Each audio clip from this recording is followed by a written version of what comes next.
कई बार ऐसा हुआ कि साधक से गलती हो रही है और उनके गुरुजी मुस्कुरा रहे हैं, वो समझ रहा है गुरुजी प्रसन्न हो रहे हैं और वो गलत कर रहा है। अब गुरुजी अपने स्वरूप में स्थित हैं, वो देख ही नहीं रहे तुम्हारी तरफ और तुम गलत कर रहे हो, तुम्हें लग रहा है गुरुजी अनुकूल है, मतलब ये गलती चलेगी।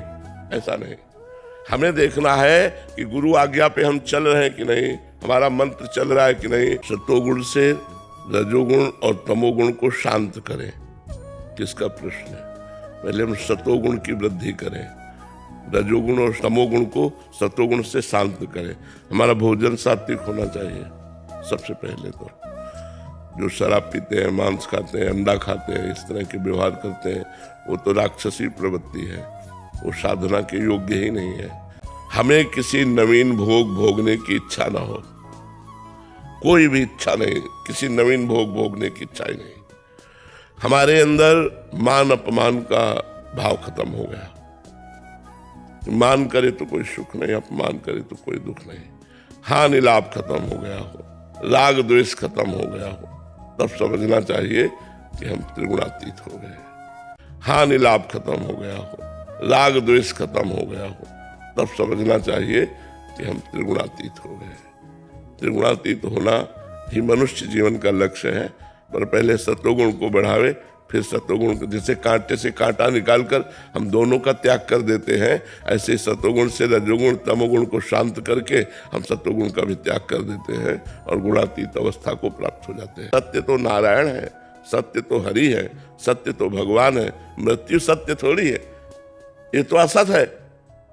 स्वप्न में तुम्हारा गला काटा गया और जब जगे तब आपको झूठा लगा ना, ऐसे ही जब आपको सच्चा ज्ञान हो जाएगा तो इस शरीर का भी जन्म और मरण ये झूठा नजर आने लगेगा, ये असत है। उमा कहूं मैं अनुभव अपना, सत हरि भजन जगत सब सपना। जीवन में ये कृपा ही हमको उठाती है, हमारा लक्ष्य नहीं है, लेकिन हमको भगवान के मार्ग में चलने का अवसर मिल गया। ये कृपा, संत ने वचन कहे, हमारे दिमाग में वचन लग गए, हम नाम जप करने लगे, भगवत आराधना करने लगे। ये कृपा भगवान की अहेतु की कृपा, उसी कृपा के द्वारा ये सब होता है। उमा कहूं मैं अनुभव अपना, सत हरि भजन जगत सब सपना। तो जगत में मृत्यु को आप सत्य कैसे कह सकते हैं? मृत्यु किसी की होती ही नहीं, जीवात्मा है, वो अजर अमर अविनाशी है।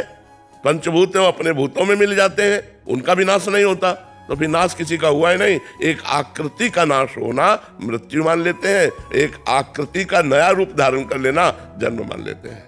सबसे ज्यादा कृपा हमारे ऊपर है। जब मंत्र जपोगे तो मंत्र में जब आनंद की अनुभूति होती है तो गुरुदेव दिमाग में छाए रहते हैं, क्योंकि गुरुदेव ने ही तो मंत्र दिया है। तो गुरुदेव की कृपा से मंत्र और मंत्र की कृपा से आनंद, तो इसलिए जय गुरुदेव भगवान की, वो हमारे दिमाग में छाए रहते हैं और बार बार हमारा मन उनके चरणों में लौटता रहता है कि आप कृपा न करते तो ये सुख हमें न मिलता। हे गुरुदेव भगवान, धन्य है जो आप कृपा करके मिले हमें।